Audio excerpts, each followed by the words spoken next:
ये जो सूर्या फाउंडेशन है, इसके बारे में बहुत वर्षों से सुना है, यानी बहुत साल से काम कर रहा है। ये तो आपको इसका हिस्ट्री पूरा मालूम ही है।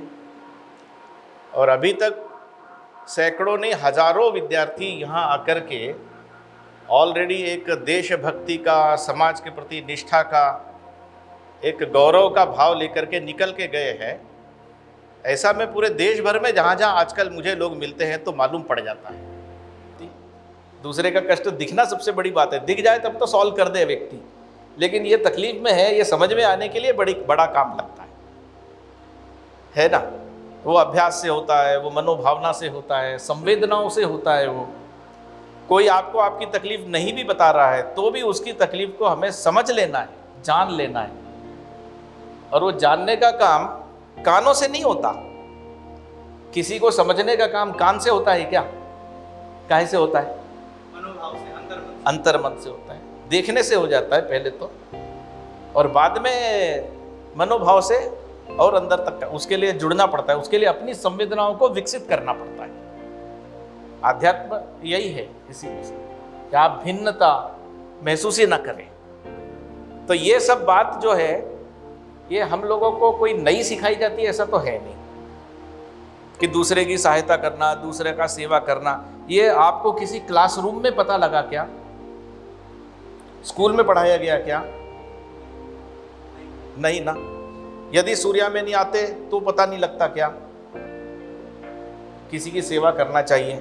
यदि संघ में नहीं जाते तो भी पता लगता कि नहीं लगता कि दूसरे की सेवा करना चाहिए? वो कहाँ से लगता? परिवार से लगता। ये जो संस्कार है, ये जो मूल्य है, भारतीय मूल्य है, ये भारत के घर घर के अंदर है प्राचीन काल से। अभी थोड़ा बहुत कम हो गया होगा, अलग बात है, लेकिन प्राचीन काल से घर घर से ही। तो सेवा का पहला संदेश घर से ही मिलता है, बाहर से नहीं मिलता है, घर से ही। अच्छा, हमें लगता नहीं है कि ये सेवा कर रहे हैं हम, ये तो बाद में पता लगता है कि हमने सेवा की किसी को। बचपन से किसी को पता रहता है कि हम सेवा कर रहे हैं। हमारे घर के बाहर कोई भूखा आ गया, भूख लग रही है, माता जी हमारी हाथ में एक कटोरा लेकर के कुछ आटा, दाल, चावल रखती है कि नहीं रखती? और डाल के आ जाती है। सामने वाला पहचान का है क्या? नहीं है, फिर भी डाल आती। और कई बार ये भी कहती होगी, हम जब छोटे थे तो कि जा बेटा ये दो, उस सामने आए हैं ना भैया, उनको रोटी खिला के आ जाओ, या उनकी झोली में आटा डाल के आ जाओ। ऐसा किया कि नहीं किया? अब ये सेवा ही थी, लेकिन सेवा का शब्द हम नहीं जानते थे, लेकिन ये हमारा कर्म है। कोई आ गया तो उसकी सहायता करना चाहिए, दे देना चाहिए, वो भगवान का स्वरूप है। यही सब बताया गया हमें बचपन से अपने घरों में से। इसलिए भारतीय परिवारों का ये सौभाग्य है कि हमें ये सब जो नैतिक मूल्य है अपने परिवार में मिलते आए हैं। अभी तक तो थी परंपरा, अभी बदलते परिवेश में सिंगल फैमिली वगैरह वगैरह वो सब आप जानते हो, उसके कारण अभी ये नई पीढ़ी में कितनी हस्तांतरित हो रही है, ये हमारा सोचने का विषय है। जिनको ये लगता है कि ये नीतियाँ, ये नैतिकता, ये परंपराएं अच्छी हैं, ऐसा लगता है ना आपको? सभी में परमात्मा के दर्शन करते हैं, ये बचपन से ही मालूम है। कोई शास्त्र में नहीं पढ़ाया, लेकिन चलते चलते चींटी आ गई सामने तो अम्मा खुद ही रोक देती है, ठहर चींटी को निकल जा। बोलती नहीं बोलती? क्या संबंध है चींटी से? कोई चींटी से संबंध नहीं। अरे किसी को मारना मत। अरे वो बाहर एक कटोरा, गर्मी के दिन आ गए, कटोरे में पानी रख दो। किसके लिए रख दो? पक्षी के लिए रख दो। अरे भाई क्या संबंध हमारा? अरे नहीं, पक्षी को भी जीने का हक है, वो भी भगवान की रचना है। जैसे हमारे अंदर भगवान है, वैसे पक्षी के अंदर भी भगवान है, जीव जंतु। ये हमारा भाग्य है। तो जैसे उन्होंने बताया, रामचरितमानस की पहली चौपाई से बात शुरू करवाई, परहित सरिस, ऐसे मुझे एक और चौपाई याद आ गई कि बड़े भाग, बोलिए, बड़े भाग मानुष तन पावा। अब ये बोला है ना गोस्वामी तुलसीदास जी ने रामचरितमानस, बड़े भाग मानुष। अब बड़े भाग से मनुष्य तन मिला है। अब ये भाग्य क्या है? इसमें कौन सा भाग्य? हजारों लाखों करोड़ों लोग मनुष्य के रूप में जन्म रहे ना, तो हमारा भाग्य क्या है? हम मनुष्य नहीं होते, हम हाथी होते। 84 लाख योनियां हैं, वो सब बुरी हैं क्या? ऐसे भी सवाल आ जाएंगे मन में, जब उनमें भी भगवान है। 84 लाख योनियों में भगवान है नहीं है? है, और मनुष्य में भी भगवान है, तो फिर ऐसा क्यों कह दिया बड़े भाग मानुष तन पावा? और शायद चिड़िया अपनी चिड़िया को समझाती होगी, बड़े भाग चिड़िया तन पावा। भाई हम तो उनकी भाषा नहीं समझते ना, हाँ कि ना? ये तो हम मनुष्य है इसलिए हमने कह दिया बड़े भाग मानुष तन पावा। एक गीत सुना आपने, मनुष्य तू बड़ा। अब चिड़िया गाएगी तो हो सकता है वो अपनी चिड़िया को समझाती होगी, चिड़िया तू बड़ी महान है, क्यों मनुष्य उड़ नहीं सकता और तुम उड़ सकती हो। और कछुआ समझाता होगा कि तू बड़ा महान है अपने बच्चों को, क्यों मनुष्य पानी में इतने समय तक रह नहीं सकता। मछली यही समझाती होगी कि अपन बड़े महान है जो पानी में इतना घूम सकते हैं दूर दूर तक। आदमी तो क्या है 10 मिनट में निकलना पड़ता है उसको बाहर। तो सबका अपना अपना वैशिष्ट्य है, हर जीव जंतु का अपना महत्व है। और भगवान ने ये सारी कृतियां प्रकृति को सौंदर्य देने के लिए, प्रकृति का सुख बढ़ाने के लिए किए।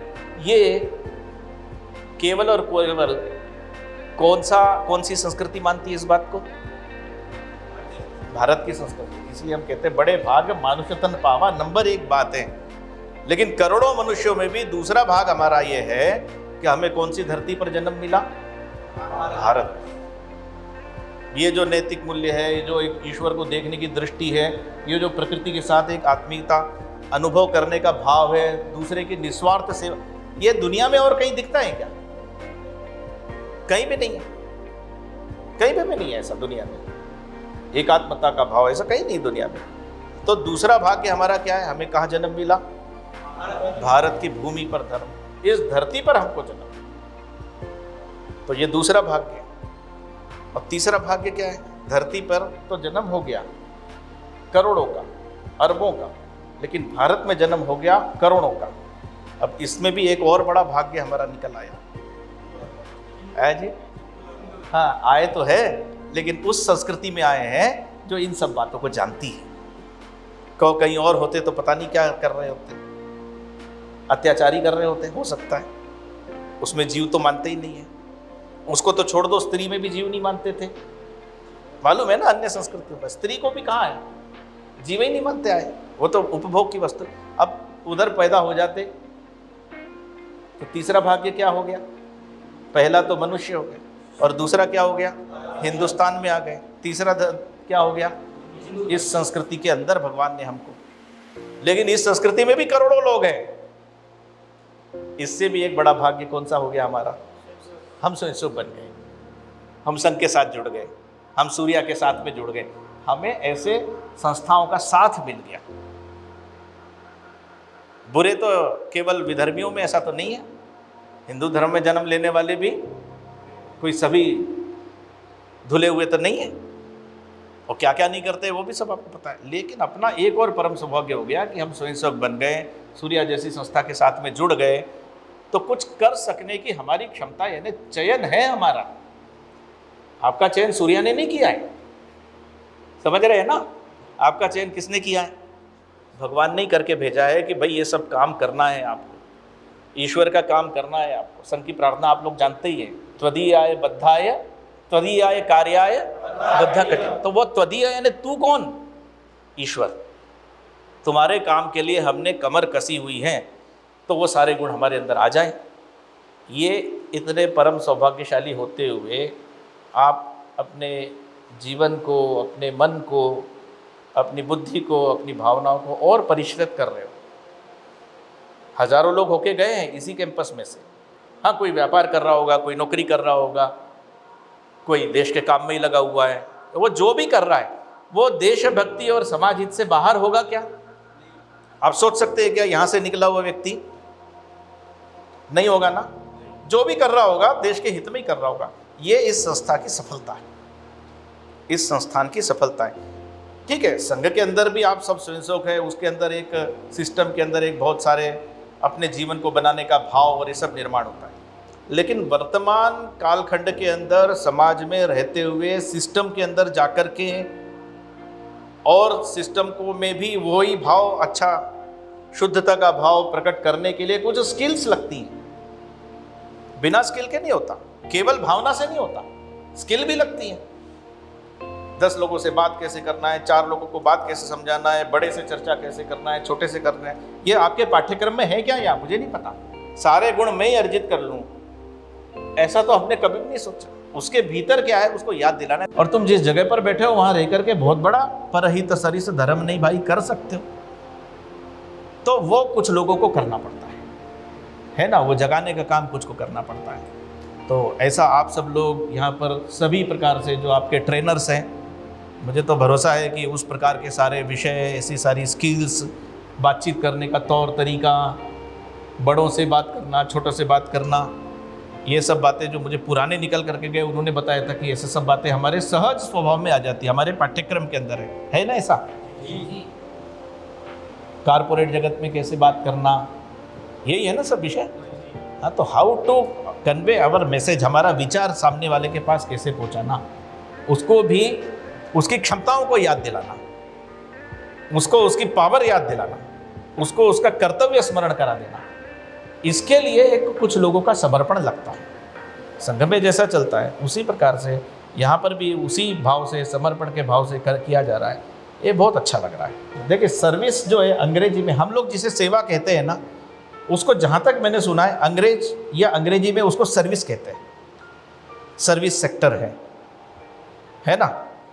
तो अब सेवा भी कहा जाए तो जैसे कॉन्सेप्ट है उसके लिए सेवा तो बिल्कुल स्पष्ट है, लेकिन सेवा करने वाले लोग तो भारत में बहुत है। एक सरकारी नौकरी में कोई रहता है, वो क्या कहता है, मैं भी सेवा में हूँ, बोलता है कि नहीं बोलता है, सेवा में हूँ बोलता है ना। सरकारी नौकरी में मैं सेवारत हूँ या सेवानिवृत्त हो जाऊंगा तब ये काम करूंगा, मतलब कहाँ से सेवानिवृत्त हो जाऊंगा, सरकारी नौकरी से। सरकारी नौकरी में सर्विस करने वाला भी कहता है मैं सेवा कर रहा हूँ, ठीक है। एक व्यापारी होता है कि नहीं होता है, दुकानदार, वो भी कहता है कि मैं ग्राहक की क्या कर रहा हूँ,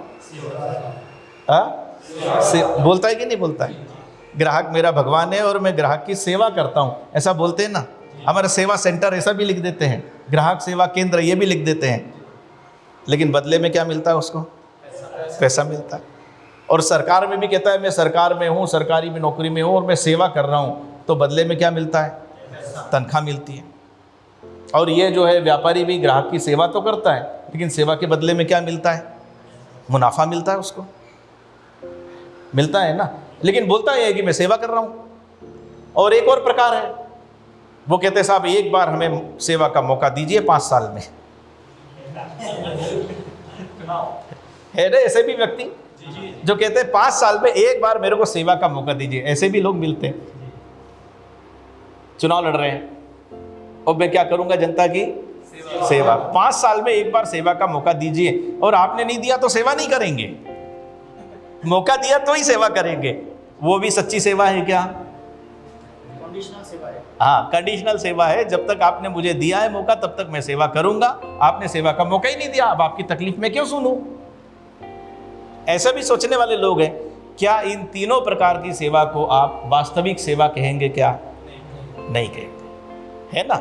ये तो कुछ कंडीशन है, कुछ बाउंडिंग है, कुछ लिखा पड़ी है, हो सकता है वो जरूरी भी होगा, उसका अपन इनकार नहीं करते, लेकिन वो सेवा जो भारतीय कॉन्सेप्ट में सेवा है, नर सेवा नारायण सेवा का, उससे मेल खाता है क्या, ये नहीं खाता है। तो सच्ची सेवा कौन सी है, जो निस्वार्थ भाव से की जाती है, वही सच्ची सेवा है।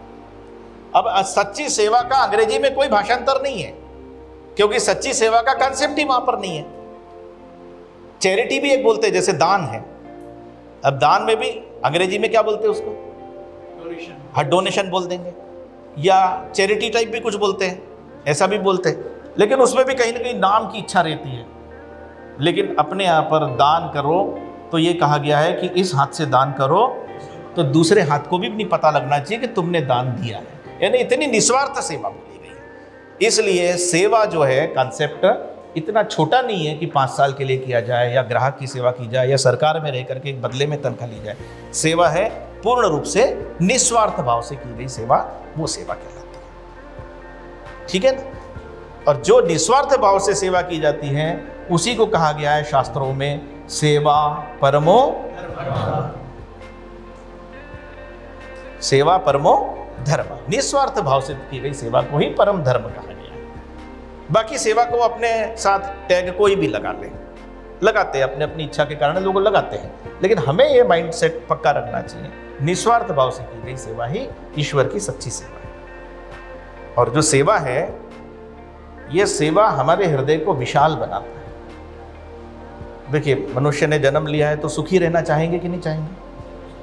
तो सच्चा सुख, पहला सुख काय में है? निरोगी काया में। पहला सुख काय में है? निरोगी काया। तो आप व्यायाम करते हैं, दौड़ लगाते हैं, स्विमिंग करते हैं, एक्सरसाइज करते हैं, स्वस्थ रहने के लिए सब कुछ करते हैं, उससे आपको किसका सुख मिलता है? शरीर का। लेकिन शरीर पर्याप्त नहीं है, बुद्धि भी है। तो बुद्धि को सुख और आनंद काय से मिलता है? ज्ञान से मिलता है, पढ़ने से मिलता है, जानकारी हासिल कर लेने से बोलता है, लोगों के सामने बोलने की कला मिल जाए तो उससे मिल जाता है, आपने कोई कविता बना डाली उससे आनंद होता है। यही है ना बुद्धि का सुख। ये दोनों से शरीर को और बुद्धि को सुख मिलता है। लेकिन ये दोनों चीजें जब बहुत अच्छी आ जाती है तो तीसरी चीज अंदर आ जाती है जो मनुष्य को गिरा जाती है, वो माया है या वो अहंकार है। तो शरीर के सुंदर शरीर का, स्वस्थ शरीर का भी अहंकार होता है और बुद्धि का भी अहंकार होता है, विद्वता का भी अहंकार होता है। तो ये मनुष्य जीवन को भटकाता है। और मन का सुख कैसे? मन को संतोष कैसे होता है? तो शास्त्रों में यह कहा गया है, मन को संतोष सेवा से होता है, निस्वार्थ सेवा से। क्योंकि सेवा करने जब व्यक्ति जाता है तो संकुचित हृदय से जा सकता है क्या? छोटे दिल से जा सकता है क्या? छोटे दिमाग से जा सकता है क्या? सेवा करना है तो दिल भी बड़ा करना पड़ता है, दिमाग भी बड़ा करना, यानी हृदय की विशालता जो है ना, वो सिर्फ और सिर्फ बुद्धि और शरीर से नहीं आती। हृदय की विशालता कैसे आती है? निस्वार्थ सेवा करने से आती है।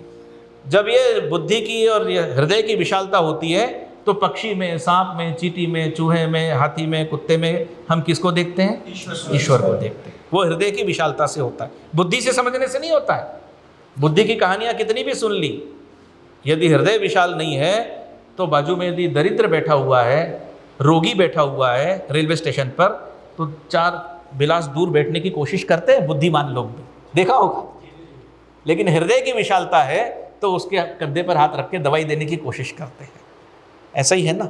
संत नामदेव जी का ये ना उदाहरण, गंगा जी उठाई हरिद्वार से और रामेश्वरम जा रहे थे पिलाने के लिए, मतलब चढ़ाने के लिए। आधे से ज़्यादा दूरी पार कर ली, बढ़िया जा रहे हैं, और एक प्यासा गधा मिल गया, मर रहा है, इसको आज पानी नहीं पिलाए तो मर जाएगा। और आधी से ज़्यादा दूरी पार कर लिए, गंगा जी लेकर के चला गया हूँ मैं वहाँ तक, क्या करना चाहिए? गंगा जी उठा कर लाए हैं 1000 किलो 2000 किलोमीटर तक। अब 1000 किलोमीटर और चलने पर रामेश्वरम पर चढ़ जाएगा, जीवन कृतार्थ हो जाएगा। लेकिन यहाँ मर रहा है गधा, इसका क्या किया जाए? क्या किया संत नामदेव ने? उसको पानी पिला दिया। यही मेरा भगवान है, भगवान ने इसी को भेजा है। मैं चल पाऊँ नहीं चल पाऊँ वहाँ तक, लेकिन इसी के रूप में भगवान यहाँ पर आ गए। ये क्या है? सामान्य मनुष्य के लिए वो गधा है, और विशाल हृदय वाले के लिए भगवान। उसी रूप में वो आ गया कि भैया तेरा तुझको अर्पण क्या लागे, मेरा तो खुद ही आ गया, इस रूप में आ गया। अब ये बुद्धि की चीज है, लेकिन जब तक कहाँ नहीं बैठी? मन में, दिल में जब तक नहीं बैठी है, हृदय की विशालता नहीं है, तब तक वो गधे को मरता हुआ छोड़ करके कि मैं तो 2000 किलोमीटर आ गया, 1000 और जा करके भोलेनाथ को खुश कर दूंगा। भोलेनाथ खुश होते हैं क्या? नहीं होते। बोले मैं तो खुद 1000 किलोमीटर चल करके आ गया था, उसके रूप में मेरा अंश आ गया था। ये हृदय की विशालता से आता है। इसलिए सेवा से मन शुद्ध होता है, सेवा से हृदय विशाल होता है। जिसका हृदय विशाल है, मन शुद्ध है, वो बड़े बड़े काम करता है। तो ये सामान्य जन में, प्रचलन में, समाज में प्रचलन है कि 25th, 50th, 75th and 100th शताब्दी मनाना है। लेकिन संघ में ऐसा कोई कंसेप्ट नहीं है। काम करते जाना है। 100वां साल आ रहा है इसलिए काम करना है, ऐसा सोचते तो 90वें साल में काम करते क्या? वो नहीं करते। किसने सोचा था कितने साल तक काम करना है? काम पूरा करना ये पक्का है। इसलिए 100वें साल में क्या करेंगे, ये संघ ने कुछ नहीं सोचा ना। संघ यानी कौन है? सब स्वयंसेवक मिलकर के संघ है। स्वयंसेवक ने अपने मन में जो सोच लिया वो पूरा होता है। इसलिए संघ ने ऐसा कोई टारगेट नहीं दिया। लेकिन प्रतिवर्ष जो हमें आगे बढ़ना है, 100वें में होगा कि अगले साल होगा या 125वें में होगा, वो स्वयंसेवक ने करने की शक्ति पर निर्भर करता है। तो सेवा विभाग ने क्या सोचा है सेवा विभाग ने सोचा है अपने समाज का जो वंचित, अभावग्रस्त, उपेक्षित और पीड़ित अंग है, अपने संपूर्ण समाज का अभिन्न अंग है, ये पूरा जो शरीर है इसका एक अभिन्न अंग है, वंचित, अभावग्रस्त, उपेक्षित और पीड़ित, जिसकी तरफ कोई ध्यान ही नहीं देता है, सदियों से बेचारा पीड़ित है, पढ़ने का किसी को कोई एनवायरनमेंट कभी मिला नहीं, कैंपस में नहीं मिला, कॉलोनी में नहीं मिला, गांव में नहीं मिला, मोहल्ले में नहीं मिला, दुत्कारा गया। आज भी 75 साल आज़ादी के हो गए, ऐसा समाज रह रहा है कि नहीं देश में, जिसको बेसिक नीड्स, शिक्षा है, स्वास्थ्य है, सम्मान है, अभी भी उससे वंचित है, बेरोजगारी है, छोटा मोटा काम भी नहीं मिल पा रहा है, उससे अभी भी वंचित है। ये सब कष्ट से दूर करना है उसको, क्योंकि संघ का एक लक्ष्य है, अंतिम पंक्ति में है, देश को कहाँ ले जाना है, परम। तो शहरों के कुछ लोग परम वैभव पर पहुंच जाए और शहरों की पड़ोस की एक वंचित बस्ती, सेवा बस्ती में से कुछ लोग दरिद्र के दरिद्र बने रह जाए, तो क्या भारत परम वैभव पर जाएगा? क्या नहीं जाएगा। सभी को मिलकर के सबका विकास होना चाहिए, सब आगे बढ़ना चाहिए, सबको समान अवसर मिलने चाहिए। इसलिए आपने जो पीछा लक्ष्य क्या है वो 100वें साल का नहीं है, कंटिन्यू लक्ष्य रहता है संघ का। एक ही लक्ष्य है, परम वैभव पर ले जाना। कब ले जाना है वो स्वयं को। तो सभी पूरे भारत में जितनी सेवा बस्तियां हैं, उन सब सेवा बस्तियों में सेवा के माध्यम से शिक्षा, स्वास्थ्य, स्वावलंबन, रोजगार के माध्यम से सबको बराबरी के दर्जे पर ऊपर, शैक्षणिक, स्वास्थ्य और मानसिक और सम्मान की दृष्टि से ऊपर लेकर के आना चाहिए। सबकी सहभागिता भारत के निर्माण में होनी चाहिए। अभी ऐसा नहीं होना चाहिए कि कुछ लोग हमेशा देने वाले रहेंगे और कुछ लोग हमेशा हाथ फैला करके लेने वाले रहेंगे। ये किसी सभ्य समाज की निशानी नहीं है।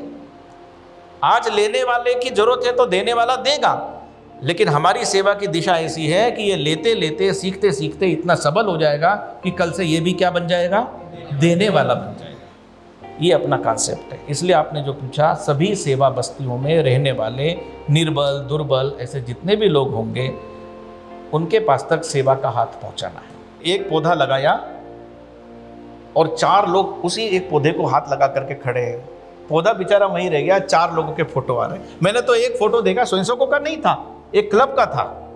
अस्पताल के अंदर एक रोगी को एक केला दे रहे हैं, आपने भी वो फोटो देखा होगा, मैंने भी देखा, सोशल मीडिया है। कितना चला, संघ स्वयंसेवकों का नहीं था, पब्लिक का था। ऐसा प्रचार हमें नहीं चाहिए, ऐसा प्रचार हमें नहीं चाहिए। और प्रचार में जाना ये संघ के कॉन्सेप्ट में ही नहीं है। आप में से कोई सब नए हो इसलिए आपको नहीं पता है, उनको मालूम होगा। पुराना एक गीत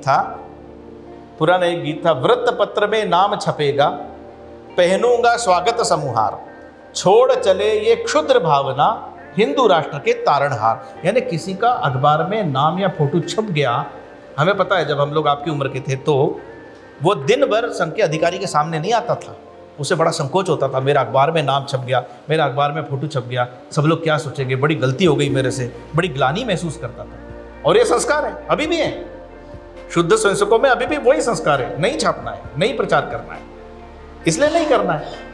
लेकिन आधुनिक युग और संघ की जो पिक्चर है, संघ की जो छवि देश और दुनिया भर में है, वो हम कितना भी अच्छा काम करते चले जा रहे हैं, लेकिन एक नैरेटिव ऐसा स्थापित किया जाता है कि संघ वाले तो शोषण करने वालों में से हैं, संघ वाले तो दंगा करने वालों में से हैं, जबकि हमारे 1,30,000 सेवा कार्य चल रहे हैं गरीबों के बीच में, बिना पैसे लिए, निःशुल्क।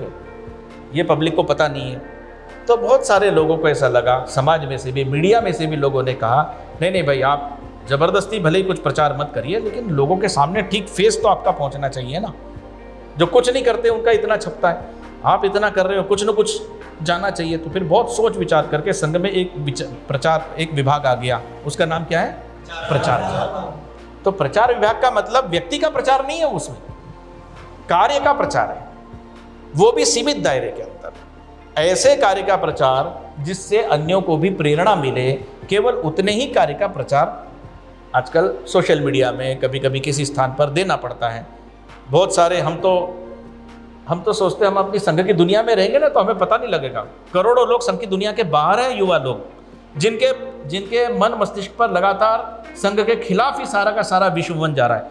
क्योंकि जिस सोशल मीडिया में वो घूम रहे हैं, जिस इलेक्ट्रॉनिक मीडिया को देखते सुनते आए हैं, इंग्लिश मीडिया को देखते सुनते आए, उसमें संघ के हित में कोई पक्ष नहीं बोला जाता और हमारे भी संपर्क में नहीं है। लेकिन पब्लिक डोमेन में ये सब चीजें हमारे खिलाफ चल रही हैं, तो वो प्रभावित तो होता है उससे। इसलिए ये सोचा गया कि नहीं, पब्लिक डोमेन के अंदर ये जो युवा हमारे संपर्क में नहीं आया, करोड़ों है, और आएगा भी नहीं, हमारे डायरेक्ट शाखा के संपर्क में नहीं आएगा कभी भी, तो उसके पास कम से कम सही चित्र तो हमारा पहुंचे। इसलिए फिर प्रचार विभाग के माध्यम से ऐसी कुछ बातें जो प्रेरणास्पद है, कभी कभी उसको रिलीज किया जाता है, दिया जाता है, थॉट के बारे में दिया जाता है। इसलिए थॉट का प्रचार, विचार का प्रचार, व्यक्ति का प्रचार नहीं, विचार का प्रचार ये होने लग गया है।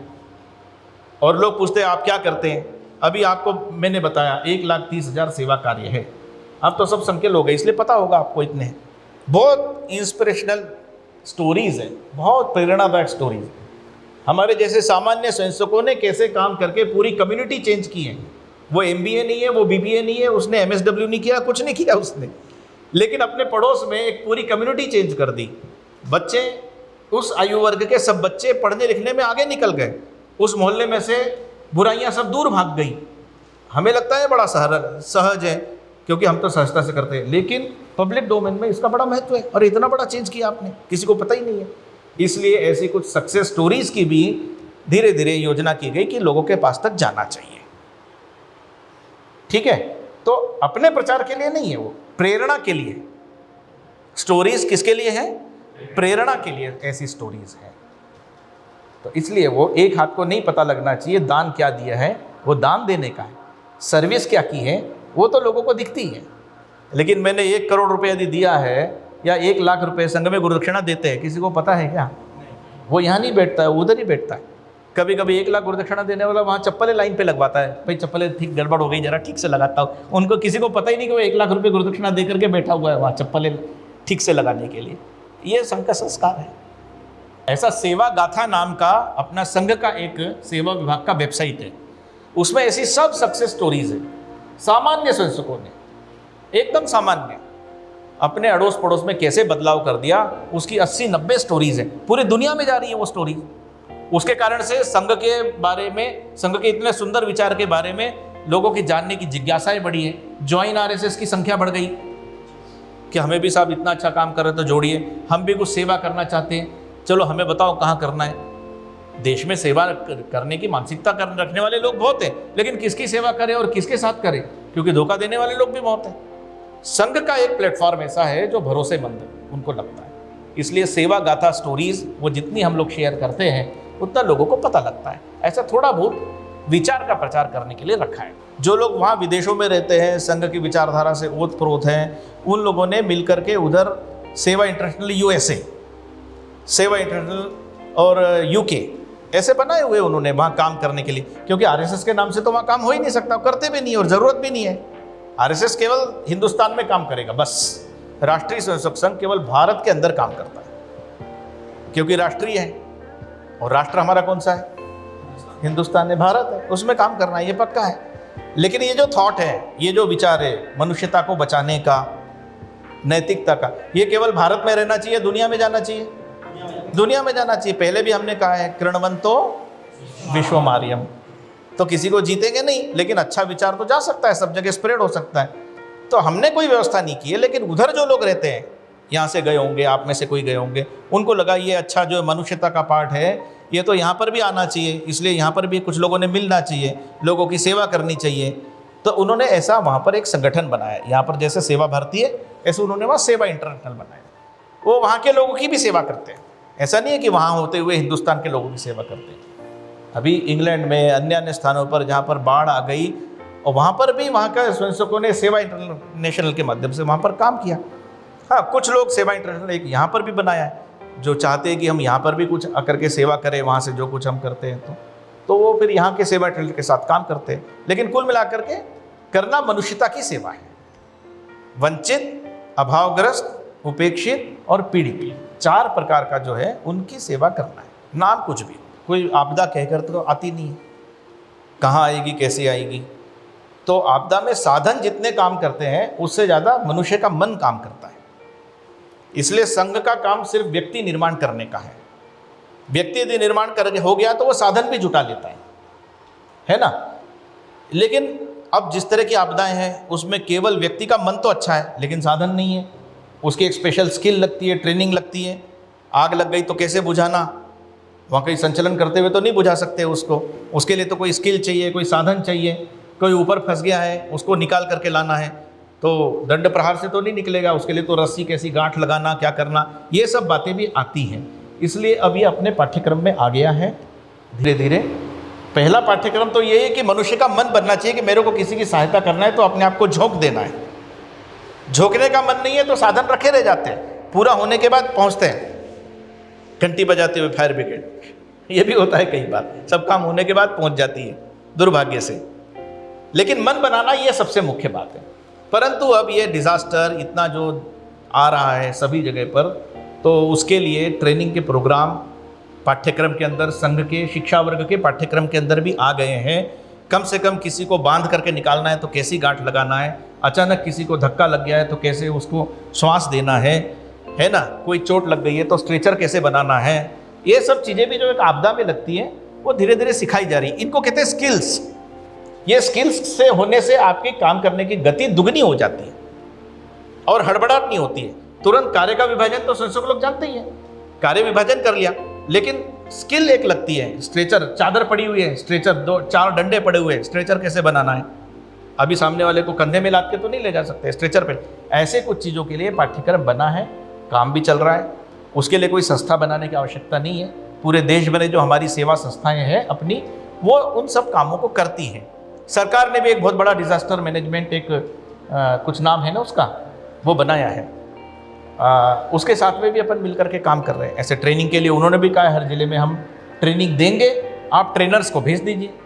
स्वयंसेवकों को कहा है कि भाई उनके पास तो पूरा सेटअप है, अच्छा सीखिए, वहाँ जा करके समाज की सेवा कीजिए।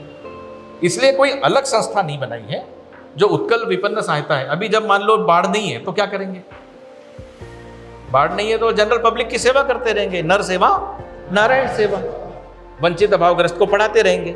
बाढ़ आ गई, अभी पढ़ाना बंद किया, सभी पहले भूखों को खाना खिलाओ, जिनके मकान डूब गए उनको बचा के लाओ, बर्तन बह गए उनको बर्तन ला करके दो, फिर से सब सेटअप हो गया, चलो वापस बच्चों को पढ़ाओ। काम नहीं रुकेगा। इसलिए नाम है उत्कल विपन्न सहायता समिति या उत्तरांचल देवी आपदा, जो उत्तराखंड के होंगे उनको पता होगा, है ना, उत्तरांचल देवी आपदा सहायता समिति। अब देवी आपदा आएगी तभी सहायता करेंगे ऐसा नहीं है, जब आएगी तो उसमें कूद जाएंगे, जब नहीं आई है तो बच्चों को पढ़ाएंगे। ऐसा एक लगातार चलता है। इसलिए उस पर बहुत अच्छा विचार हो गया है, यहाँ पर भी अभी विचार हो गया, आएगी जाएगी।